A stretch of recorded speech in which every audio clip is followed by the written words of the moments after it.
ایک مرتبہ رسول اللہ صلی اللہ علیہ وسلم لیٹے ہوئے تھے اور آپ جذبات میں آ کر بیٹھ گئے، اور آپ صلی اللہ علیہ وسلم نے فرمایا ثلاث لا يكلمهم الله يوم القيامة ولا ينظر إليهم ولا يزكيهم ولهم عذاب أليم۔ تین آدمی ایسے ہیں جن کی طرف اللہ نظر اٹھا کر بھی قیامت کے دن نہیں دیکھے گا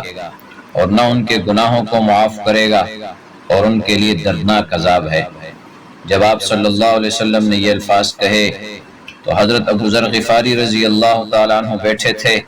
انہوں نے عرض کیا یا رسول اللہ خابوا و خسروا، یا رسول اللہ یہ تو تباہ و برباد ہو گئے، اتنی شدید وعید آپ ان کو سنا رہے ہیں۔ تین دفعہ آپ صلی اللہ علیہ وسلم نے اس کلام کو دہرایا، پھر آپ نے فرمایا المنان، ایک وہ شخص جو احسان کر کے جتلاتا ہو، دوسرا والمسفل ازارہ، شلوار کو ٹخنوں سے نیچے رکھنے والا، اور تیسرا المنفق سلعتہ بالحلف الکاذب، جھوٹی قسم کے ذریعے اپنا مال بیچنے والا۔